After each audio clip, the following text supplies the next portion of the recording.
So in this exercise we are going to look at question 3 for a couple of questions related to class and storage modes and so on in the week 1 exercise. So this is the first of those questions there. Question 1 and 2 are very theory related, but I'm just going to step back a bit and discuss three very useful commands here. Class, the class of an object; mode, the type or storage mode of an object. Usually the result is pretty similar to class, although like for more complex objects you sort of see the differences. str displays the internal structure of an object, and so on. So let's have a look at an example here. Oops, gone too far there. So this is just a little bit of code there. X is set up as a numeric vector with the values 2, 3, and 5. And let's look at these commands here. So 3 elements, 2, 3, and 5. I'm going to use our console just because it's a slight bit easier to see the code I am writing on YouTube. I'm going to make that actually bigger again and just run it again. Actually, it's just there we go. So it's numeric, and for class and mode, and for structure, it's numeric with 3 values, 2, 3, 5. So you get very detailed information with str structure. So let's go to the question now. In R, the following are all atomic data types except logical, complex, list, and integer. So what I suggest we do is we look at a little example here I have underneath. So I'm going to set up a couple of objects here, u, v, w, and x. Okay. So u is going to be assigned the value 4. Complex is just to set up like a set of complex numbers. Essentially, it's not particularly important. All I'm doing is sort of saying this is complex number. It's actually a simpler way of doing it. W is going to be assigned the value 5L. Now that actually specifies an integer rather than numeric. So there are different types in R.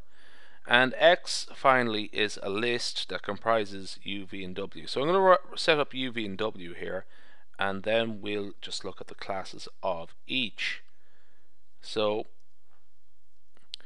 there we go. U, V, W, and X. U is numeric, V is a complex, W is as an integer, and class of X is a list. So we have all of the options there from the quiz. But let's look at the structure of each. So str of all of the relevant objects, the data values. Let's have a look at that. So the str of u, numeric 4, complex cplx, 4 elements. There we have there 4 plus 0y, essentially 4, but that's not really an issue.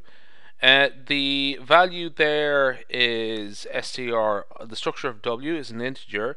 Integer is essentially just the L is just to specify specifically it is an integer rather than a float. Now the reason for that comes up in some very specific instances where there is an important difference. But the last one is the one to look at there. We have a list of 3. Now recall that class of X was a list. Okay, and it's a list of 3, and it comprises a numeric, complex, and integer. So essentially, it's not atomic. So numeric, complex, integer, they are atomic, but a list can comprise of numerics, complex, and so on. So it's not atomic. So that's how you would find out using that str command. Here's the fourth question. If I execute the expression x is assigned the value 4 in R, what is the class of the object x as determined by the class function? This is actually something I've sort of done already in that last segment here. So all you can have to do for this one really is just run the code and just try it out, and then use the class function there to find out what the answer is.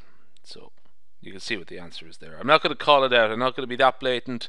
All I'm going to sort of say is that again the class function here is very useful.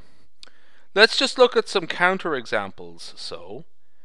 And again, more so for the sake of learning as much as we can rather than just getting some answers. And integers and logicals, here is y and z, and let's have a go with that. Okay, so y is assigned the value 4, again L to specify it's an integer, and z is assigned the value true. Notice that it's all capital letters and it's not in quotation marks. So the class of y is integer and the class of z is logical. Great. You can try out str and mode for them, actually just for the sake of completion. Mode of y is numeric. Okay, remember y is an integer. Okay, class of y. And let's try that for z. Mode of z is logical and class of z is logical. Okay, now there, with more complex data types that you'll be seeing later on, mode and class give you different bits of information, but for simple data types like logical and integer, they're more or less the same thing. Okay, or very close to each other. The answers will be very close to each other for simple data objects. So that is the third and fourth one. What I'm going to do now is there's one more example there. So this is question 5. What is the class of the object defined by the expression, there we have there, x is assigned the value 4, the number, a, the character, and true. And true is a logical state. So what is the class of this? Is it mixed, logical, character, integer? Again, simple enough just to actually run it.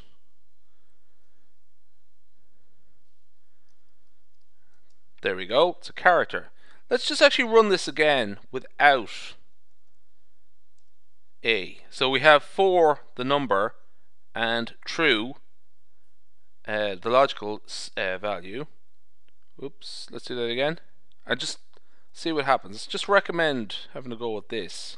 It's numeric. Okay, so it doesn't take into account true there.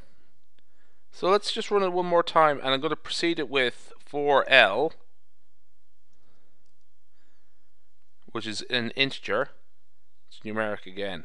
Okay, so that is the end of this presentation. Those are the first few parts of this Coursera Week 1 exercise.